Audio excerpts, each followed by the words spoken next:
Hello everyone, welcome back to BP Interview Tutorials. I hope you guys are doing really well, and today we came up with an interesting concept that is on what is DPMO in Six Sigma.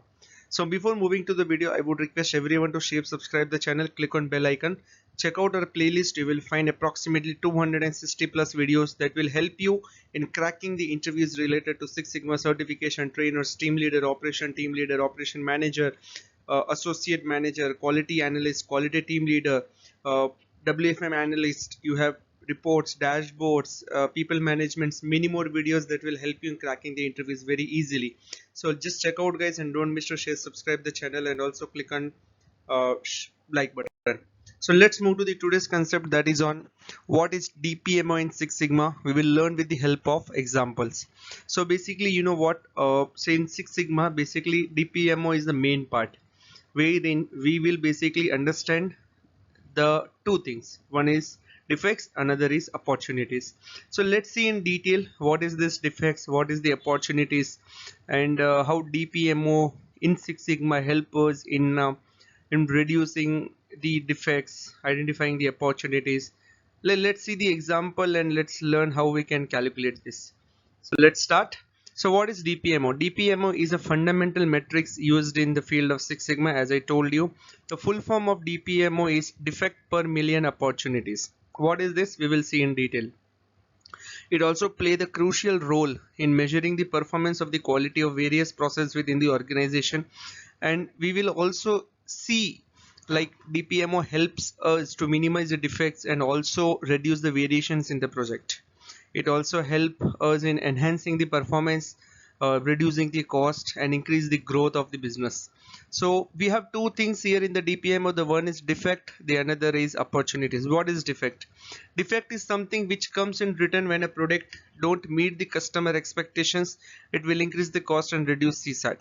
For an example, we design something and customer feel like few things are not good, then that particular things comes as a defect for us. Okay, so due to which what happens, definitely the customer expectations, he might feel like the expectations are not met, and also the satisfaction also will get reduced. And second point, in the DPMO we have opportunities. How come we can understand about the opportunities here is, it refers to the each instance or a point in a process where a defect could occur, which means example, wherever you identified there is a defect, for sure there will be an opportunities, right, to improve it. So in this way both the defect and opportunities are useful, and I would say related somewhere to improve the process. Now DPMO scale, basically that means for the product or a process to be considered high quality if it is a maximum of 3.46 sigma defect per million opportunities. This is the understanding or also scale or a calculation decided, which means if it is 3.4 defect per million opportunity DPMO, then it will be considered as a good, I would say a good high quality product. Let's move with the example. So the example says here, I am working with a pen company. I identified a different opportunities for the defect in the pen. What opportunities I identified? Ink quality, ball paint, the point of the pen, and cap. So these are the opportunities I identified. Example, the quality is not good for the ink. The ball point is also not like accurately working. Okay, and the cap quality is also not good. These are the opportunities I identified, and this might be also goes under as a defect. So to calculate the defect per opportunity, here we have a certain formula. The formula says number of defect divided by number of opportunities per unit into number of unit in the sample into ones, tens, hundred, thousand, 10,000, lakh, 1 lakh into 1 lakh. So we'll see in detail what this basically is. Let's see an example. Let's go with the same example what we have seen, but here we will do some more analysis. Let's see here. Consider we are manufacturing 10,000 pens. Okay, let's consider we are manufacturing 10,000 pen, and with inspections we identified 120 defects. In overall 10,000 pens we identified 120 defects. Okay, this is the point. Now total number of units we have 10,000, makes sense. Now how many defects we have identified per pen, which is 4 defects, right? And sorry, what are the opportunities we have identified? We have identified 4 opportunities. I mentioned only 3. There are basically 4 opportunities we have identified, like link quality, ballpoint, cap, and barrel.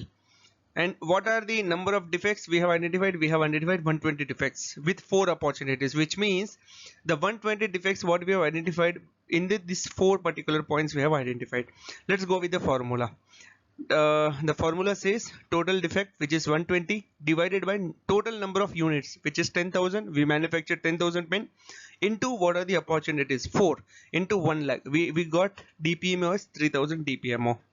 So 3000 DPMO, what we decided, 3.4 is the high quality, 3000 which is too high. Now we have to work somewhere in order to improve the quality. So best practice what we can follow to manage a DPMO here is calculate accurate and reliable data. Root cause analysis is important. Define the clear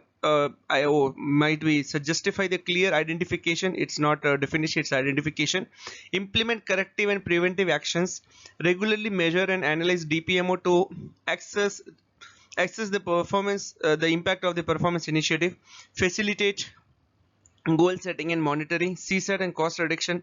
Set the priority of the task. In this way, these are not, like I would say, only the best practice. These are some best practice what I am suggesting here.